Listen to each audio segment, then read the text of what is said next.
This event is one of the most terrifying memories I'll never forget. It all started in 2008 when I moved to the city to begin my first year of college. I was filled with excitement and a bit of nervousness as I stepped into this new chapter of my life. I shared a dorm room with Chow, a buddy from my hometown, which helped ease my transition. Chow and I had been friends for years, and we shared a lot of laughter and memories, making the move a bit less daunting. One sunny afternoon, after cleaning our room and organizing our stuff, I felt the urge to do something fun. The beach was calling my name. I turned to Chow and said, "Hey, do you want to go somewhere? Let's go to the beach for a walk." I could already picture the waves crashing against the shore and the warm sun on my skin. However, Chow had packed so much luggage that he was still trying to tidy up his things. He looked at me with a tired expression and said, "I don't think I can go right now. I still need to unpack and get settled." I could see he wasn't up for an adventure, and I understood. It was okay. I had my own curiosity and excitement about the ocean, so I decided to go out by myself. As someone who grew up in the Highlands, I had always dreamed of seeing the ocean. The sea was a big part of my childhood imagination. I had chosen this college not just for its academic reputation, but also because I wanted to live near the water. I was determined to explore it. When I arrived at the beach, I was immediately taken aback by the stunning views. The gorgeous scenery exceeded my wildest expectations. The blue waters stretched endlessly, blending with the sky. I didn't anticipate the sea to be this beautiful, and it felt like everything was unfolding in front of me as if it were a dream. The cool sea breeze rushed past me, and I could see flocks of seagulls soaring above, their cries mingling with the sound of the waves. The sound of the sea crashing on the coast, followed by the powerful waves, filled my ears. It was a completely different sensation compared to the huge rivers I had known. The vast sandy beach and the roaring waves created an experience that was difficult to express in words. My soul felt soothed and at peace. It was late afternoon, and the sun began to dip lower in the sky. The warm colors of the sunset started to paint the horizon in shades of orange, pink, and purple. The seabirds chirped and flew around, adding life to the scene. I still didn't want to leave. The water had completely captivated me. So, I decided to stroll east along the smooth sand, letting my feet sink into the soft grains. As I walked, I spotted a few large boulders dotting the shoreline. Intrigued, I took off my shoes and climbed onto one of the rocks. Sitting there, I looked out at the lovely seascape. The setting sun cast a brilliant crimson color over the water's surface. Everything around me seemed to be in perfect harmony, and I felt as if I was part of something magical. The beauty of the ocean made me forget about time. For over 2 hours, I sat there, mesmerized by the stunning surroundings. The colors of the sunset deepened, creating an awe-inspiring backdrop. I didn't get up to leave until the sun had completely set, and the cool night winds began to chill me. Just as I stood up, I noticed something that sent a shiver down my spine. A serious problem piqued my interest. Many beaches and coral reefs behind me had vanished. How could they have disappeared so suddenly? I wondered. It felt unsettling. My curiosity quickly turned into concern. I realized the sea fluctuated with the tides, and the tide level might have risen by now. As I stood on the reef, watching the waves rise higher and higher behind me, I felt a mix of excitement and dread. I had heard stories about the ocean's unpredictable nature, and now I was experiencing it firsthand. I couldn't help but feel a little nervous. Taking a deep breath, I cautiously stepped into the water. The water was cool against my skin as it rose to my waist. I was worried that the tide might rise even faster, so I hastily raced to the shore. As I waded through the water, I didn't care if my clothes got wet. I thought the waves would simply splash my feet a bit, but I was mistaken. As I walked closer to the shore, I felt a powerful wave crash into me, knocking me off balance. Water soaked my pants and splashed up to my waist, catching me by surprise. I stumbled back, laughing at how unexpectedly powerful the waves were. I braced myself for another wave, thinking, I can handle this. But the next wave was even bigger. It came crashing down with a loud roar, drenching me completely. I gasped as I was hit by the force of the water.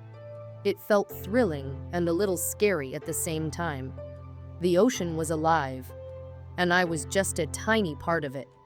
I tried to regain my footing, but the waves kept coming, each one more powerful than the last.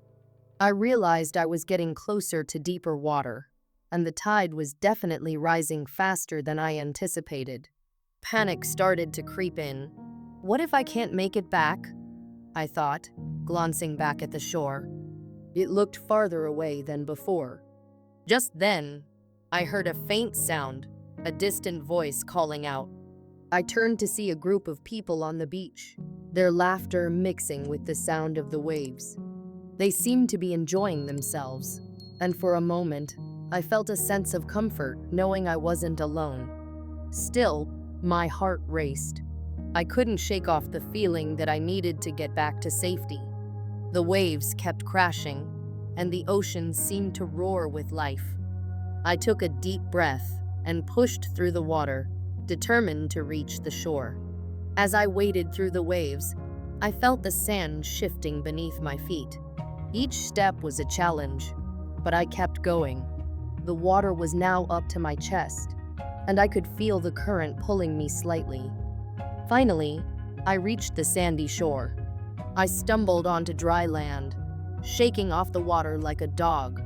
I looked back at the ocean, which now seemed both beautiful and terrifying. The waves were crashing violently, and the darkening sky added an ominous feel to the scene. Feeling a mix of relief and adrenaline, I started walking back along the beach, my heart still racing. I could see the last remnants of sunlight fading, and the stars began to twinkle above. I realized how small I was in the grand scheme of nature.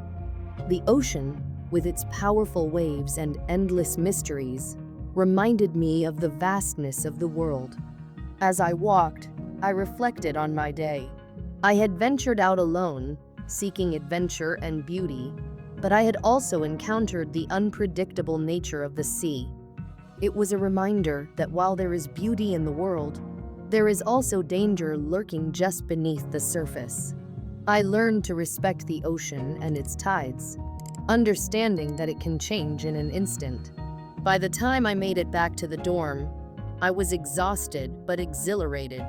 Chow was still unpacking, and I couldn't wait to tell him about my adventure. I recounted the stunning views, the feeling of the cool sea breeze, and how the waves had surprised me. He listened intently, wide-eyed, as I described the beautiful sunset that painted the sky and the thrill of being swept away by the ocean. That night, I lay in bed, my mind racing with thoughts. The events of the day replayed in my head like a movie. I could still hear the sound of the waves crashing, feel the cool water on my skin, and see the brilliant colors of the sunset. But beneath that beauty was a hint of fear. I realized that nature is both wonderful and unpredictable, and that day would forever be etched in my memory. As the days turned into weeks, I often returned to the beach, each visit a mix of wonder and caution. I learned to observe the tides, checking the schedule before heading out. I developed a deeper appreciation for the ocean and the lessons it taught me. It became a place of reflection, where I could lose myself in the beauty of nature while respecting its power. Those early college days were filled with new experiences, friendships, and adventures. Yet, that trip to the beach remained one of the most impactful. It taught me to embrace life's beauty while understanding the importance of caution. Even now, years later, I carry that lesson with me. Whenever I hear the sound of waves crashing or feel the sea breeze, I'm reminded of that unforgettable day. The memory of my encounter with the ocean is a blend of fear and awe, a reminder of the delicate balance between beauty and danger in the world. The cold sea water drenched my entire body as I stumbled onto the rocky shore. My heart raced with fear as I felt the sharp sting of a large cut on my foot, the salty water mixing with my blood. Panic washed over me. I couldn't focus on my pain because terror gripped me. All I could think about was getting back to the safety of my dorm. I forced myself to run, each step sending jolts of pain through my foot, but the cold made me feel alive. The salty breeze whipped against my face as I hurried along the coast, glancing over my shoulder every few seconds, half expecting something dreadful to follow me from the water. My dorm was only a few minutes away, but those minutes felt like hours. When I finally burst through the door, my friend Chow was lounging in the common area, engrossed in his phone. He looked up, startled by my entrance. "Did you go to view the sea or did you take a swim?" he asked, noticing my drenched clothes. I tried to laugh it off, but the chill in my bones made it hard. However, as I walked past him, I saw the expression on his face shift from curiosity to horror. His eyes widened, and he trembled slightly. "Be behind you," he stammered, pointing at me with a shaky finger. "What are you talking about?" I asked, confusion swirling in my mind. "There's a woman behind you," Chow said, his voice low and shaky. He claimed she had long hair and was wearing a yellow dress, and I felt an unsettling chill run through me. A part of me wanted to laugh it off, to tell him he was imagining things, but the way he was shaking made me pause. I glanced back instinctively, my heart pounding. There was nothing behind me, just the empty hallway of our dorm. Chow looked even more uneasy, darting his eyes around as if searching for something. "I swear I saw her," he insisted, his voice barely above a whisper. I felt a strange heaviness settle in my chest. I brushed it aside, telling him, "You must be seeing things. Maybe it was just the shadows." But deep down, I couldn't shake the uneasy feeling. I decided I needed to rest. "I think I caught a cold from the seawater," I told Chow, trying to sound casual. "I'm going to bed early to relax." I waved him off and headed to my room, closing the door behind me. But as I lay in bed, I realized that what I thought was just a cold was much worse. The fever hit me like a freight train. I couldn't get comfortable, tossing and turning, my body aching all over. The next morning, I woke up drenched in sweat, the fever still burning through me. For 2 days, I stayed in bed, unable to move. The pain in my foot throbbed, and every time I shifted, I felt a wave of nausea wash over me. I tried to drink some water, but it felt like a struggle. My classmates grew increasingly worried as I missed classes and didn't show up for meals. They stopped by to check on me, but I could barely muster the energy to respond. On the 3rd day, things took a turn for the worse. I was barely conscious when my classmates finally made the decision to rush me to the hospital near our school.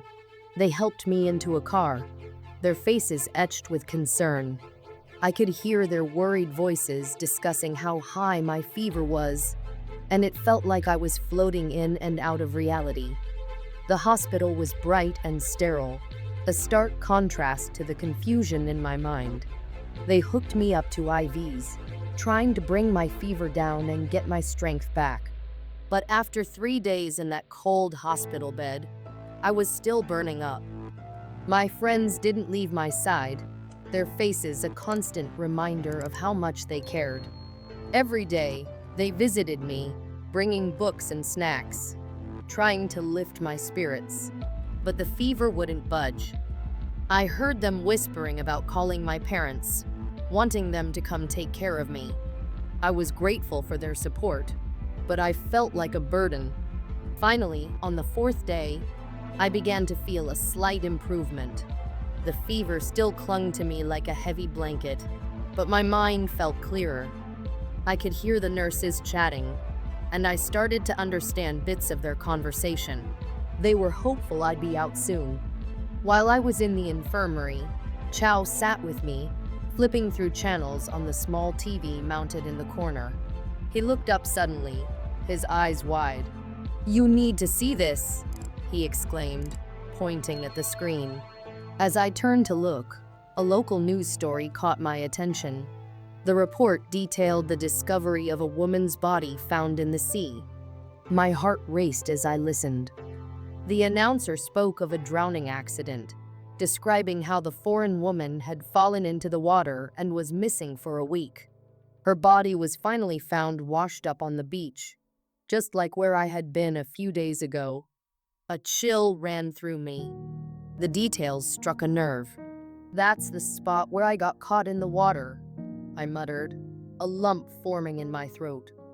I glanced at Chow, and his expression turned serious. "It gets worse," he said quietly, his voice trembling. "Look." He pointed at the screen as the camera zoomed in on a picture of the woman. I felt my heart drop as I looked closely. The woman on the TV had long hair and was wearing a yellow dress, just like what Chow had described seeing on me. "That's her," Chow exclaimed, staring at me with wide eyes. "That's the girl I saw." I couldn't speak.